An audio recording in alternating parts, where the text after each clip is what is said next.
joie d'accueillir ce soir, demain, samedi jusqu'à dimanche, la maison François de Sales à Paray-le-Monial.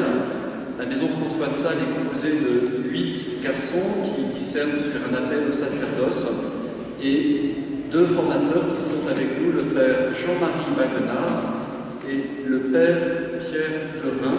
Tous, ils nous accompagnent dans ce triduum pascal. Au nom du Père, et du Fils, et du Saint-Esprit. Amen.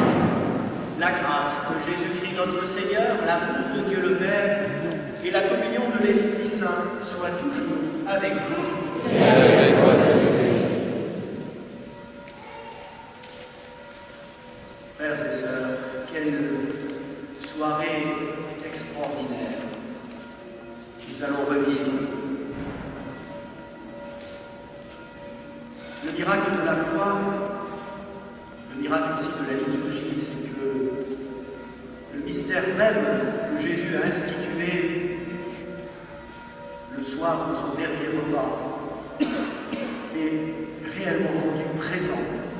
Parce que l'Église, réunie en son nom, la communauté chrétienne, célèbre, fait mémoire de cet événement. Redisons-nous bien profondément, intérieurement, que ce que les apôtres ont vécu à la dernière scène, il nous est donné de le vivre ce soir. Pour préparer nos cœurs à vivre ces instants, reconnaissons d'abord humblement que nous sommes pécheurs.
Prions le Seigneur.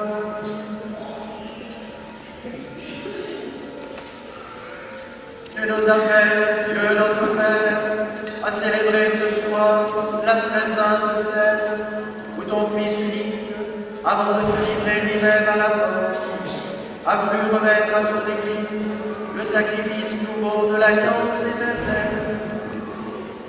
Fais que nous recevions de ce repas, qui est le sacrement de son amour, la charité et la vie. Par Jésus-Christ, ton Fils, notre Seigneur et notre Dieu, qui vit et règne avec toi dans l'unité du Saint-Esprit, pour les siècles des siècles.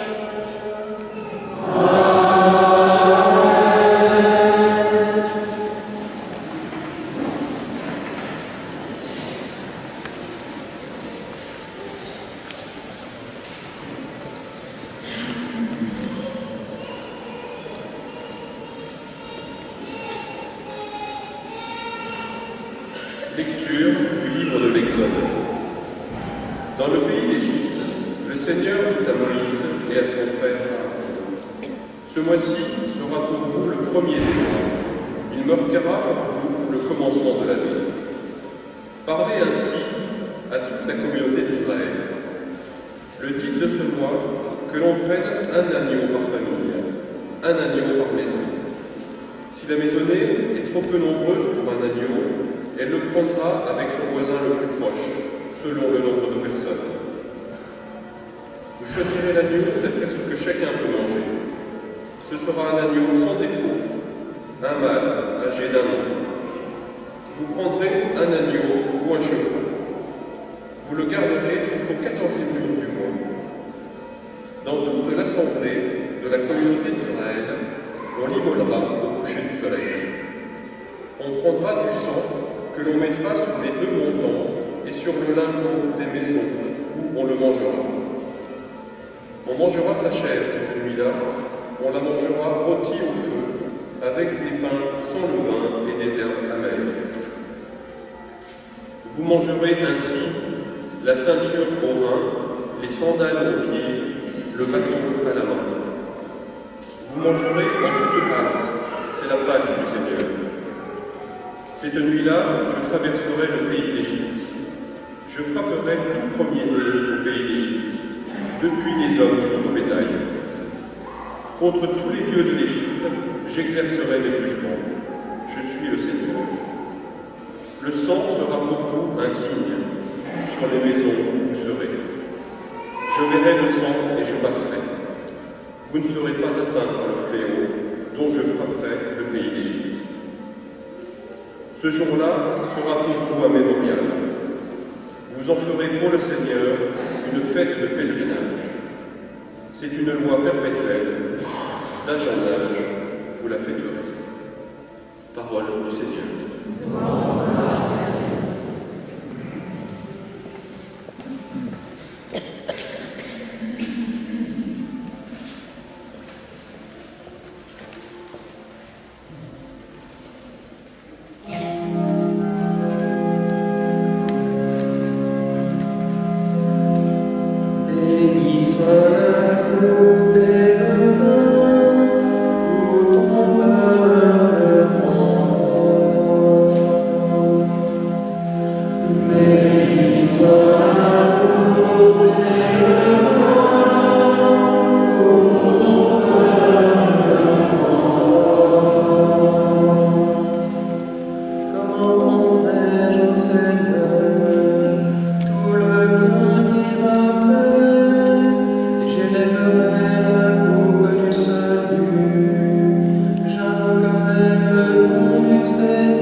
Ne suis-je pas, Seigneur?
Lecture de la première lettre de Saint Paul apôtre aux Corinthiens. Frères, moi, Paul, je vous ai transmis ce que j'ai reçu de la tradition qui vient du Seigneur. La nuit même où il était livré, le Seigneur Jésus prit du pain. Puis, ayant rendu grâce, il le rompit et dit : « Ceci est mon corps donné pour vous. Faites cela en mémoire de moi. » Après le repas, il fit de même avec la coupe en disant : « Cette coupe est la nouvelle alliance établie par mon sang. Chaque fois que vous en boirez, faites cela en mémoire de moi. Ainsi donc, chaque fois que vous mangez ce pain et que vous buvez à cette coupe, vous proclamez la mort du Seigneur jusqu'à ce qu'il vienne. » Parole du Seigneur.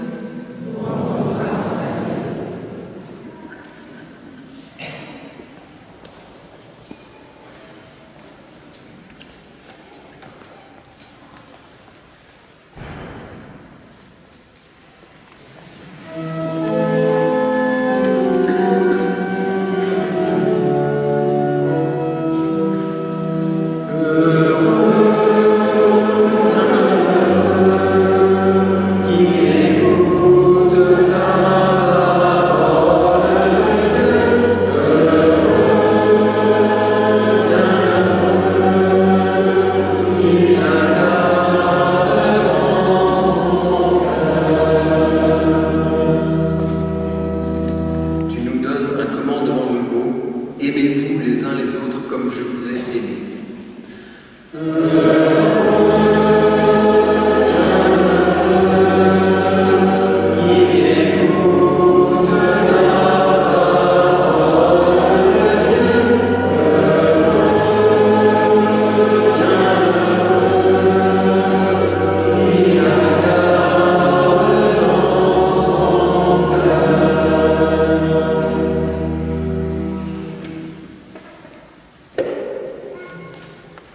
Le Seigneur soit avec vous.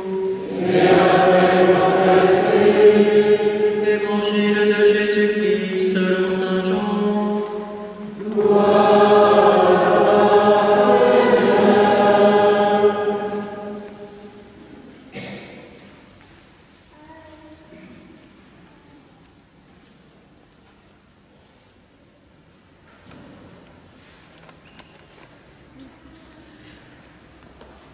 Avant la fête de la Pâque, sachant que l'heure était venue pour lui de passer de ce monde à son Père, Jésus, ayant aimé les siens qui étaient dans le monde, les aima jusqu'au bout.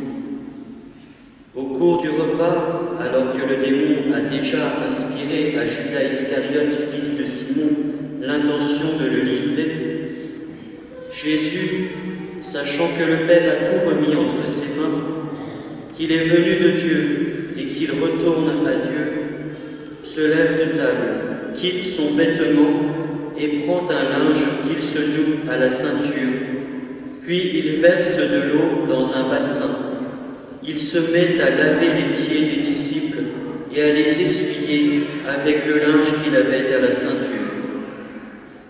Il arrive ainsi devant Simon-Pierre.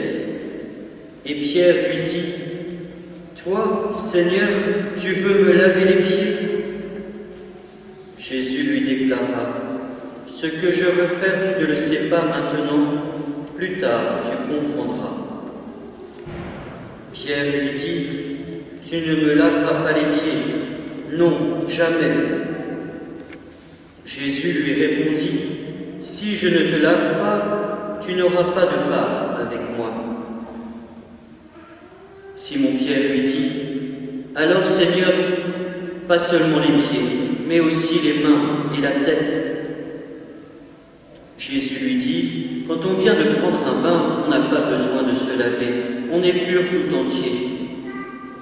Vous-même, vous êtes purs, mais non pas tous. » Il savait bien qui allait le livrer, et c'est pourquoi il disait : « Vous n'êtes pas tous purs. » Après leur avoir lavé les pieds, il reprit son vêtement et se remit à table. Il leur dit alors, « Comprenez-vous ce que je viens de faire? Vous m'appelez Maître et Seigneur, et vous avez raison car vraiment je le suis. Si donc moi, le Seigneur et le Maître, je vous ai lavé les pieds, vous aussi, vous devez vous laver les pieds les uns aux autres. C'est un exemple que je vous ai donné, afin que vous fassiez, vous aussi, comme j'ai fait pour vous. »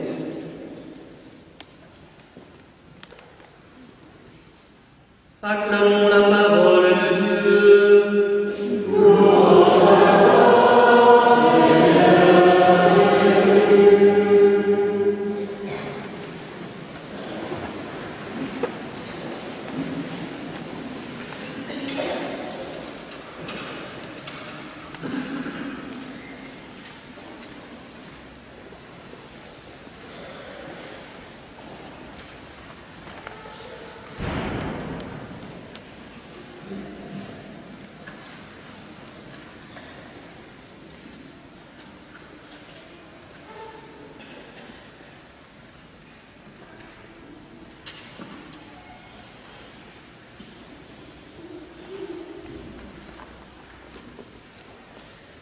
Frères et sœurs, nous avons d'abord entendu ce beau récit de l'Exode, dont la première Pâque, celle de la première alliance, est le mémorial. Il se trouve d'ailleurs qu'il y a peu de différence entre ce que les Hébreux ont célébré tout au long des années de leur migration dans le désert et ce qu'ils ont vécu au moment de leur départ, puisque la consigne avait été de prendre un agneau par famille, le garder 4 jours à la maison, égorger cet agneau, prendre son sang, le mettre sur les linteaux des portes, et ensuite en faire la venducation dans la nuit, rôti au feu. Tout doit disparaître avant le matin. Et ceux-là ont tenu déjà le voyage, prêts à partir, les sandales aux pieds, le bâton à la main, le manteau de voyage sur le dos. Et effectivement, le lendemain, ce sera le début de leur migration vers la terre promise. Et 1 an plus tard, ils seront au pied de la montagne sainte où Moïse avait entendu la voix de Dieu et l'ordre d'aller délivrer son peuple. Et ils célébreront le premier anniversaire de leur libération d'Égypte en reprenant le rite de l'agneau pascal. Et ce rite va se perpétuer au cours des siècles, malgré les vicissitudes de l'histoire, pour arriver au Christ. Au Christ qui va instituer la nouvelle Pâque en célébrant la première Pâque. Et là, au cours de cette Pâque, l'agneau va être remplacé par le nouvel agneau. Celui qui va définitivement réconcilier le monde avec Dieu. Celui dont le sang ne va pas seulement délivrer de l'ange exterminateur pour quelques années, puisqu'ils sont tous morts ensuite, mais celui dont le sang va devenir celui qui nous libère de la mort éternelle. Ce sang qui va être versé sur nous, avec l'eau jaillie du côté du Christ, ce sang et cette eau qui vont nous purifier du péché, nous faire entrer dans la nouvelle naissance et nous rendre déjà participants de la résurrection. Donc ils vont reprendre ces rites et Jésus va instituer cette nouvelle Pâque qui pour nous a une importance capitale. Source et sommet de la vie de l'Église. Source et sommet de la vie de l'Église. Tout tourne autour de l'Eucharistie. Parce qu'à l'Eucharistie se trouve réellement présent celui qui a fondé l'Église, la pierre de fondation de l'Église. Jésus est là réellement présent. Frères et sœurs, s'il y a eu au cours des siècles des débats importants sur la question de la réalité de la présence du Christ dans le mystère de l'Eucharistie, c'est parce que c'est d'une importance capitale. Si Jésus est réellement présent dans l'Eucharistie, est-ce que nous réalisons que nous sommes dans la même situation que les apôtres, il est là au milieu de nous, réellement, en chair et en os, j'allais dire. S'il est réellement présent dans l'Eucharistie, lorsque tout à l'heure nous allons nous approcher et nous allons pouvoir communier sous les deux espèces, puisqu'on va vous proposer la communion au corps et au sang par attention, les prêtres donneront la communion dans la bouche, bien sûr, puisque les hosties ont été humectées par le sang. C'est le Christ lui-même qui vient à nous. Si on doute de cela, frères et sœurs, alors tout n'est plus que symbole. Alors nous sommes symboliquement sauvés. Mais mes amis, moi c'est pas symboliquement que je vais être sauvé. C'est en chair et en os que je vais être sauvé. C'est avec toute mon humanité que je veux ressusciter un jour et pouvoir me relever d'entre les morts et puis contempler avec mes yeux de chair celui qui a donné sa vie pour moi.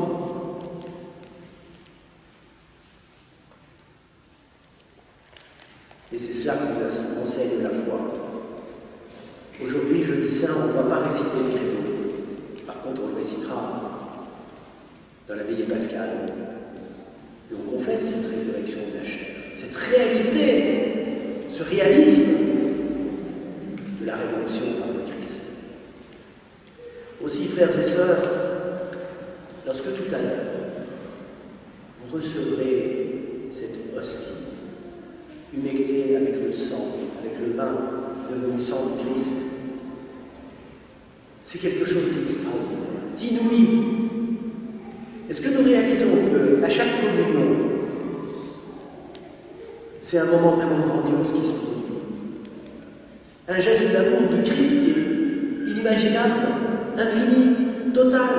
Il s'est donné totalement. Quand nous recevons l'Eucharistie dans notre bouche, n'est-ce pas comme un baiser qui nous est donné?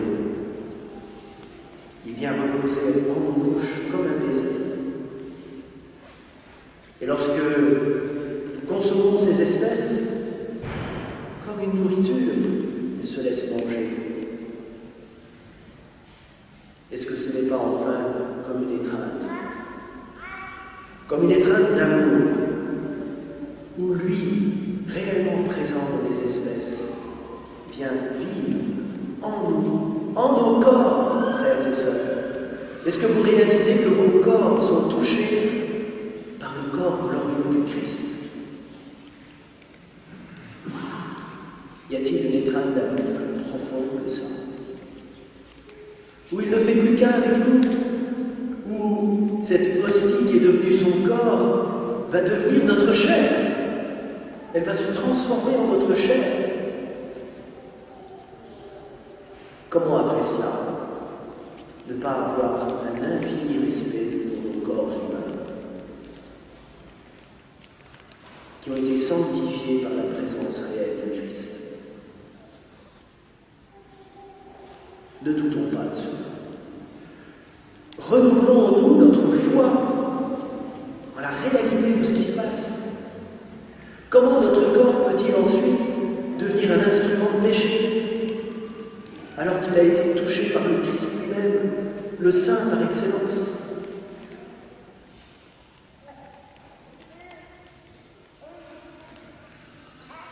Et puis il y a une autre dimension, capitale aussi, celle-là. Tout à l'heure, je citais le concile, qui est d'ailleurs repris par la belle lettre que Jean-Paul II, peu de temps avant son départ, nous a écrite sur l'Eucharistie. Source et sommet de toute la vie de l'Église. Source et sommet de toute la vie de l'Église. Pourquoi, frères et sœurs? Parce que, comme nous l'avons entendu dans la lecture de Paul aux Corinthiens, nous communions tous au même corps du Christ pour ne former qu'un seul corps. Nous sommes les membres de son corps, dira saint Paul, dans cette même lettre. Lui est la tête, nous les membres. Comment ne pouvons-nous pas vivre la charité entre nous avec une délicatesse totale, une grande attention à notre façon de nous comporter les uns avec les autres, puisque nous sommes membres du corps du Christ. Certes, frères et sœurs, tous encore pauvres pécheurs, des pauvres pécheurs en cours de sanctification. Et si nous partageons entre nous l'amour fraternel, si nous nous aimons les uns les autres, si nous pardonnons les uns aux autres, alors, peu à peu, se construit la réalité du corps du Christ. Peu à peu se prépare cet accomplissement qui aura lieu dans l'autre monde, où nous ne formerons plus qu'un, jouant tous sur les genoux de Dieu, comme un enfant joue sur les genoux de sa mère et de son père.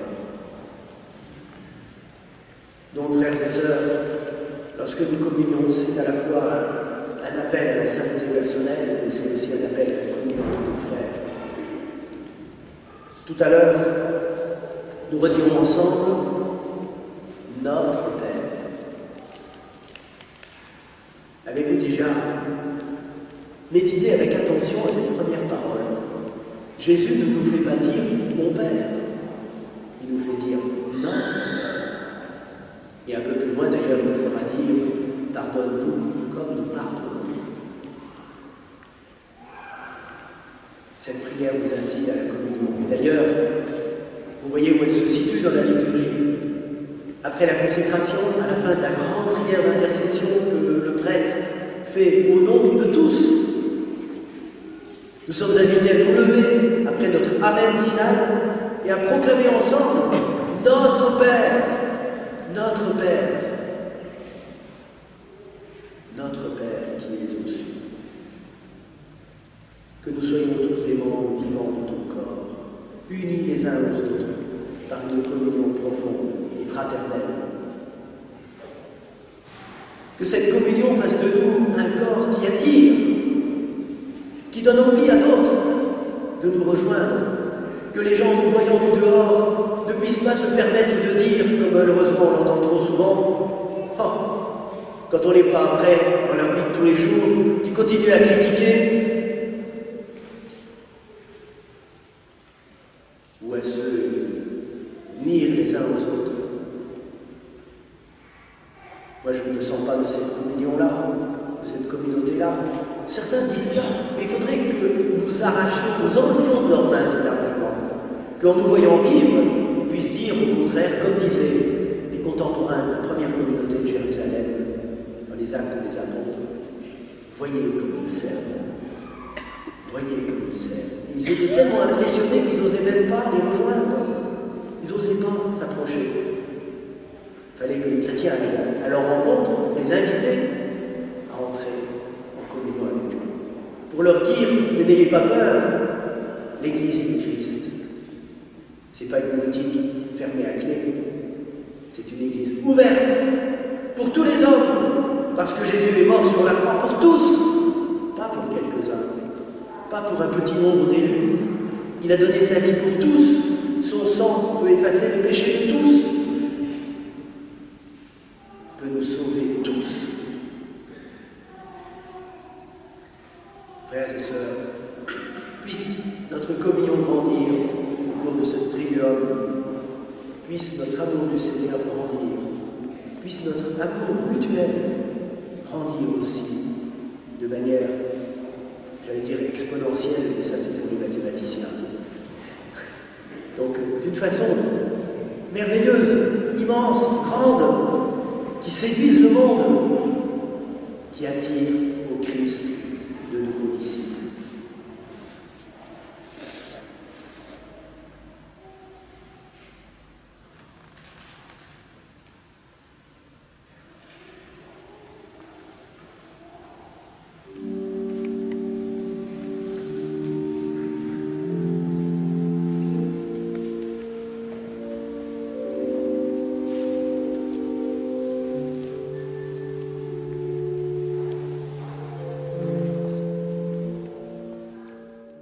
Célébrant la Pâque nouvelle, juste avant de célébrer cette ultime Pâque l'Ancienne Alliance, Jésus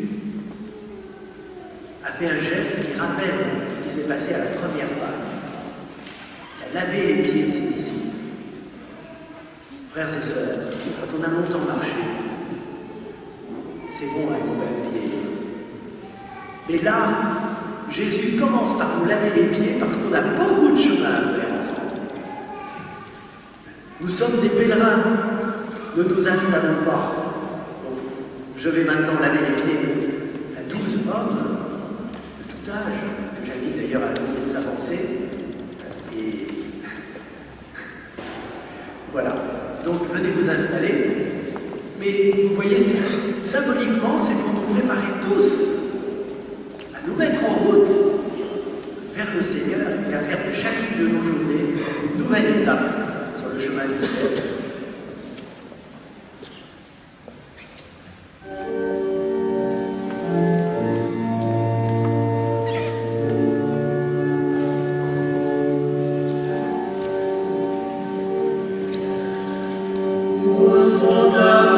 Jusqu'à la fin.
conseils, c'est pour le monde d'aujourd'hui, les hommes et les femmes de ce temps. Prions-le pour tous nos frères et sœurs en humanité.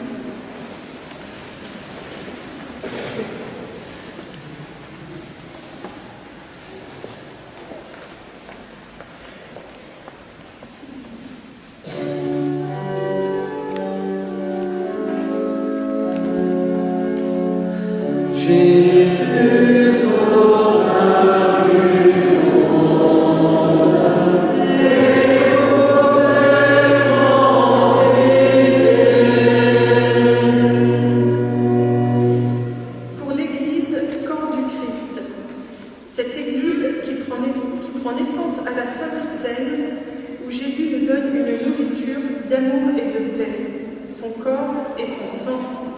Nous te rendons grâce, Seigneur, pour les prêtres qui perpétuent ton geste d'amour et te prions avec ferveur pour que de nouvelles vocations viennent renforcer leur sacerdoce. Seigneur, écoute-nous.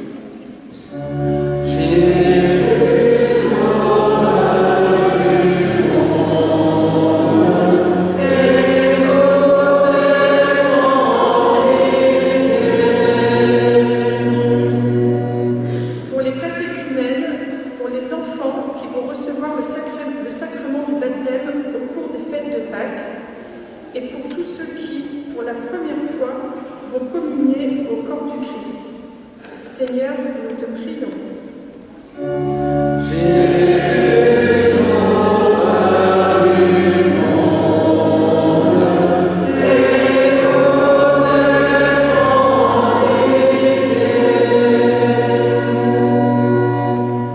Seigneur, que par ta grâce et en m'aimant de toi, notre communauté choisisse la route que tu nous as tracée. Apprenons avec humilité et charité à nous mettre au service des autres, à effacer toute trace d'orgueil. Aide-nous à nous comporter en serviteurs et témoins de ton amour.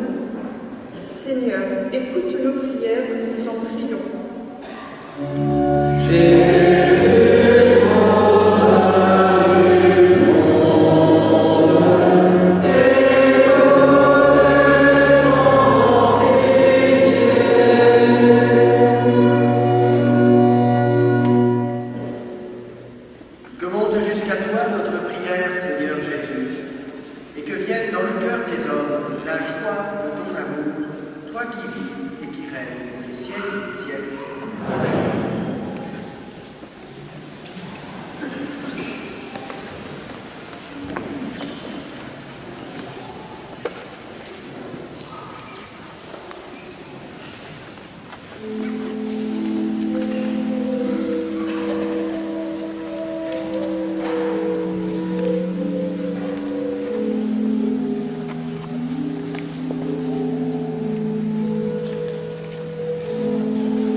Seigneur, accorde-nous la grâce de vraiment participer à cette Eucharistie, car chaque fois qu'est célébré ce sacrifice en mémoire, c'est l'heure de notre rédemption qui s'accomplit. Par Jésus, le Christ, notre Seigneur.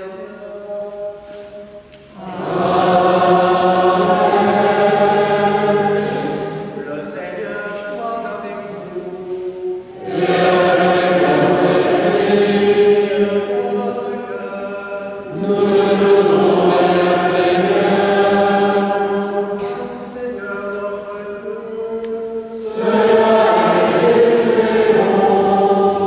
Vraiment, il est juste et bon de devant toi, de t'offrir notre action de grâce nos jours et en tout. À toi, Père très saint, Dieu éternel et tout-puissant, par le Christ notre Seigneur. C'est lui le prêtre éternel et véritable, qui a appris à ses disciples comment perpétuer son sacrifice.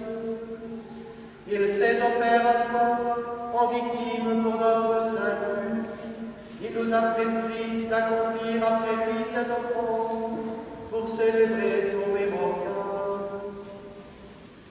Quand nous mangeons sa chair donnée pour nous, nous sommes fortifiés.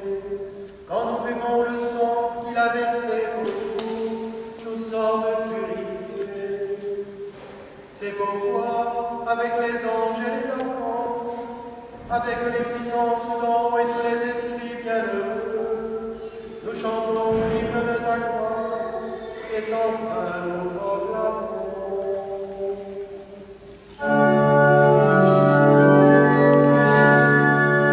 Sanctus, Sanctus, Sanctus, Deus Sabaoth. Sanctus, Sanctus, Sanctus, Deus Sabaoth. Benedictus celi et terra, gloria tua. Hosanna in excelsis Deo, Hosanna in excelsis, Hosanna in excelsis Deo, Hosanna in excelsis.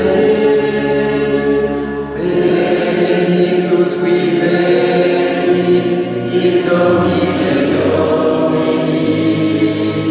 Hosanna in excelsis Deo, Hosanna in excelsis, Hosanna in excelsis Deo, Hosanna in excelsis.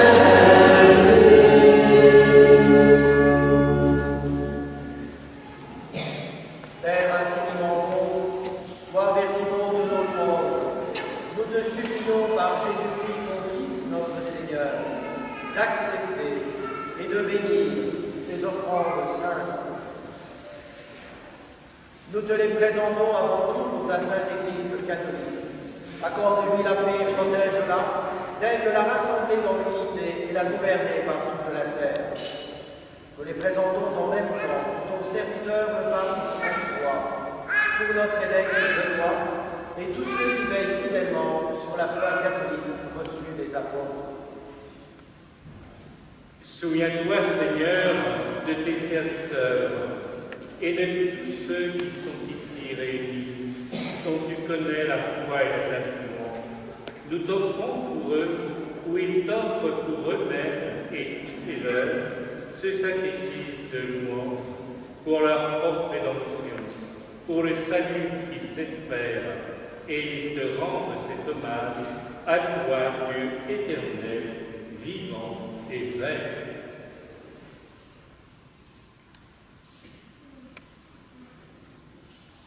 Dans la communion de toute l'Église, nous célébrons le jour très saint où notre Seigneur Jésus-Christ fut livré pour nous. Et nous voulons nommer en premier lieu la bienheureuse Marie, toujours Vierge, Mère de notre Dieu et Seigneur Jésus-Christ. Saint Joseph, son époux, les saints apôtres et martyrs, Pierre et Paul, André, Jacques et Jean, Thomas, Jacques et Philippe, Barthélemy et Matthieu, Simon et Jules, Lin, Clé, Clément, Six, Corneille et Cyprien, Laurent, Chrysopole, Jean et Paul, Paul et Damien, et tous les saints. Accorde-nous par leur prière et leur mérite d'être toujours et partout forts de ton secours et de ta protection.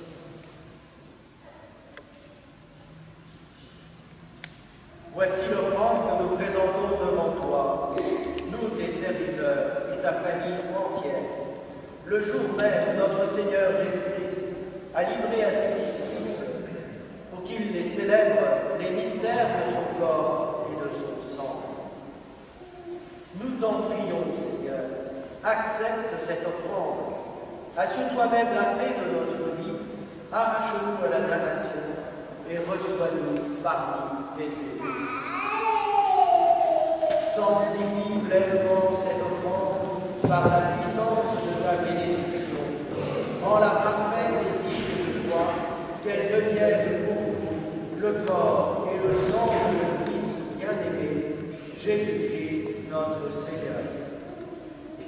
La veille du jour où il devait souffrir pour notre salut et celui de tous les hommes, c'est-à-dire aujourd'hui, il prit le pain dans ses mains très saintes, et les yeux levés au ciel vers toi, Dieu son Père Tout-Puissant.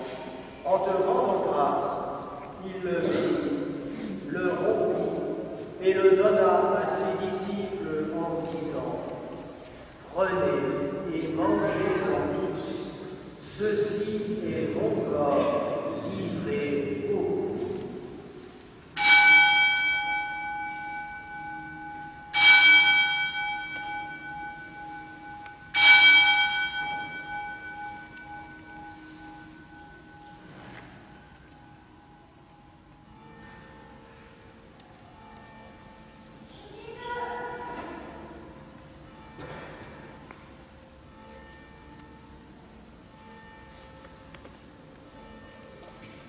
De même, à la fin du repas, il prit dans ses mains cette coupe incomparable, et te rendant grâce à nouveau, il la bénit, donna à ses disciples en disant : Prenez et buvez-en tous, car ceci est la coupe de mon sang, le sang de l'alliance nouvelle et éternelle, qui sera versé pour vous et pour la multitude en rémission des péchés. Vous ferez cela en mémoire de moi.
Regarde cette offrande avec amour et dans ta bienveillance, accepte-la.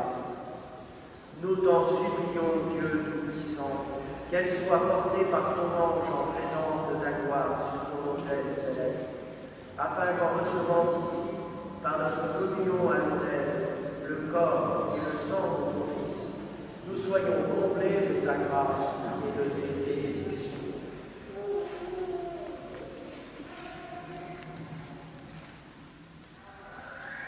Souviens-toi de tes serviteurs qui nous ont précédés, marqués du signe de la foi et qui dorment dans la paix.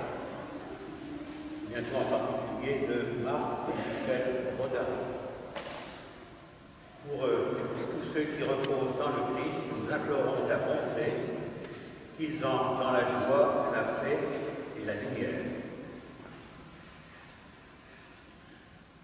Et nous, pécheurs, qui mettons notre espérance en ta miséricorde inépuisable, admets-nous dans la communauté des bienheureux apôtres et martyrs, de Jean-Baptiste, Étienne, Mathias et Barnabé, Ignace, Alexandre, Marcellin et Pierre, Félicité et Perpétue, Agathe, Lucie, Agnès, Cécile, Anastasie et de tous les saints.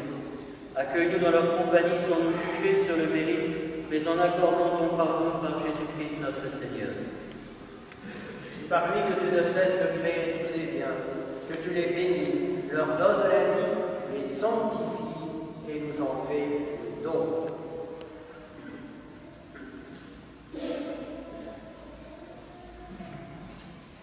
Par lui, avec lui et en lui.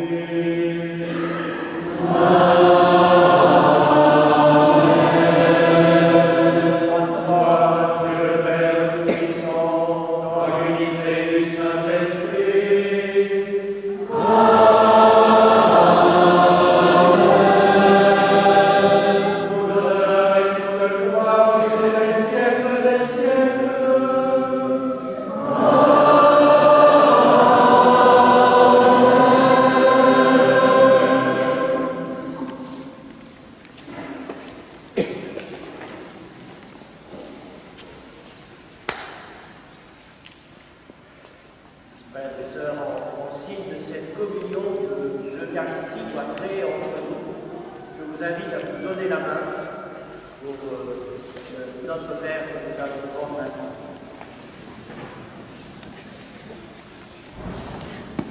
Comme nous l'avons appris du Sauveur et selon son commandement, nous osons dire. Notre Père, qui es aux cieux, que ton nom soit sanctifié, que ton règne vienne, que ta volonté soit faite sur la terre comme au ciel. Donne-nous aujourd'hui notre pain de ce jour. Pardonne-nous nos offenses, comme nous pardonnons aussi à ceux qui nous ont offensés. Et ne nous soumets pas à la tentation, mais délivre-nous du mal. Délivre-nous de tout mal, Seigneur, et donne la paix à notre camp. Par ta miséricorde, libère-nous du péché. Rassure-nous devant les épreuves en cette vie. Nous espérons le bonheur que tu promets et l'avènement de Jésus-Christ, notre Sauveur.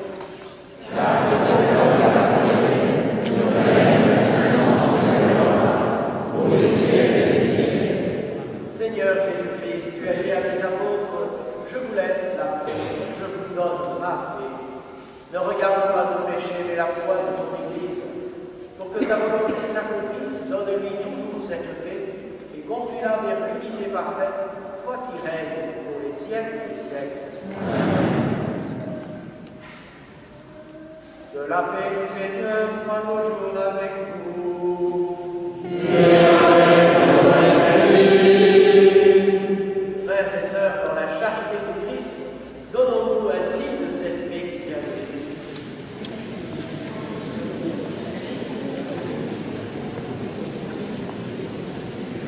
La paix du Christ.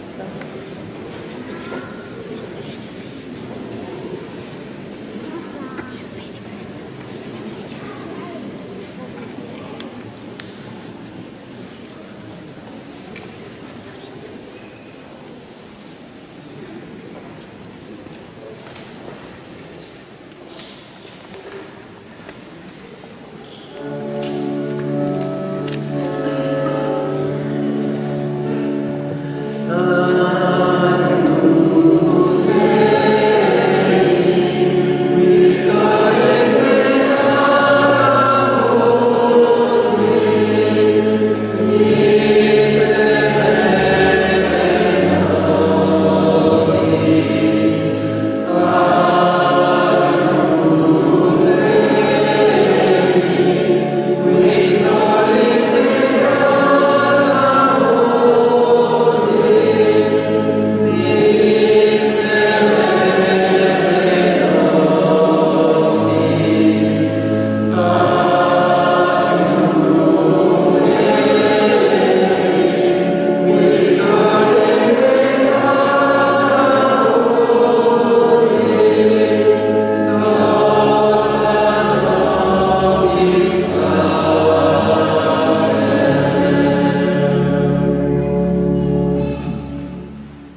Comme je l'ai dit pendant l'homélie, on nous proposera à tous la communion sous les deux espèces, c'est-à-dire au corps et au sang, par intinction, c'est-à-dire que le prêtre humecte l'hostie, le sang du Christ, il nous la présente en disant le corps et le sang du Christ.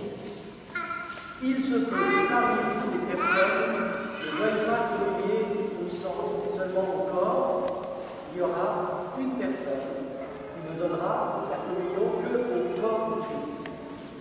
Il se placera sur le côté droit, gauche pour vous. Voilà, vous pourrez aller pour la communion uniquement au corps.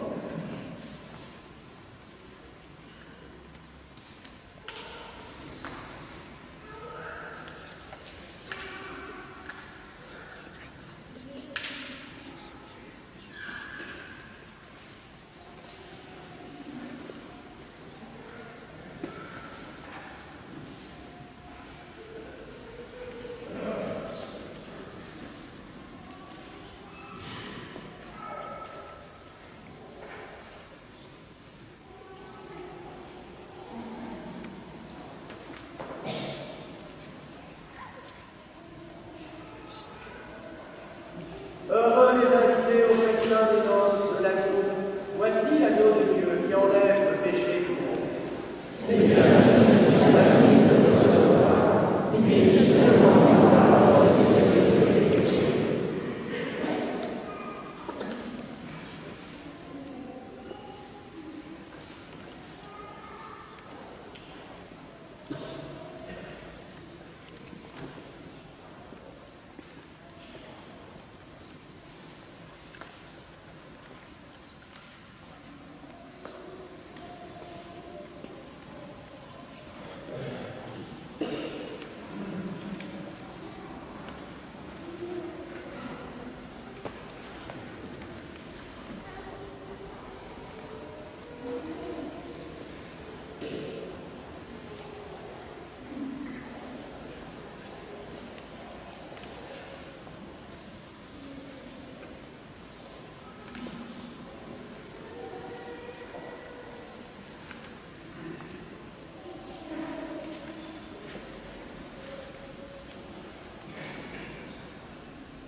Toi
donnée pour vous, dit le Seigneur, faites cela en mémoire de moi.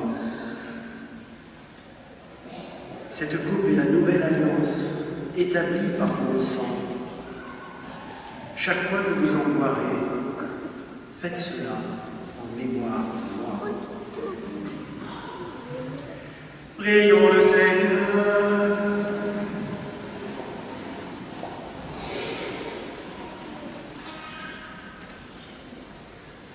Nous avons repris des forces, Dieu Tout-Puissant, en participant ce soir à la scène de ton Fils. Accorde-nous d'être un jour rassasiés à la table de ton royaume éternel, lui qui vit et qui règne pour les siècles des siècles.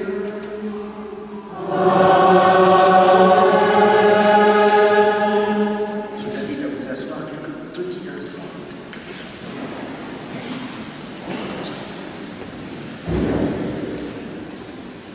J'invite les familles qui accueillent pour les 3 nuits les garçons de la maison François de Sales à se retrouver au fond de l'église à l'issue de cette messe. Donc à l'issue de la messe, merci aux familles. Rappel du programme de demain, nous avons rendez-vous à 8h30 pour l'office des laudes à Saint-Pierre, comme ce matin, suivi de l'enseignement. Ce matin, c'était l'enseignement sur l'Eucharistie. Demain, va nous être présenté un exposé sur la liturgie que nous allons vivre le vendredi saint, suivi donc de la prière tous ensemble et des confessions jusqu'à midi. À midi et demi, le chemin de croix de Saint-Vincent à Saint-Pierre, qui a été préparé par les garçons de la maison François de Sales, suivi à 15h de l'office des lectures célébré à Saint-Pierre.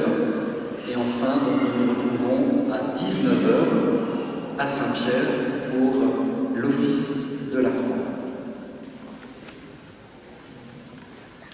Il y a également un chemin de croix à 15h ici. Il est indiqué sur vos petits feuilles.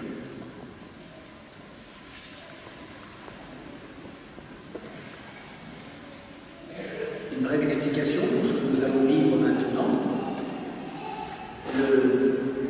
Les 2 ciboires qui restent sont la réserve pour la cérémonie de demain soir. Donc on les transférera à Saint-Pierre.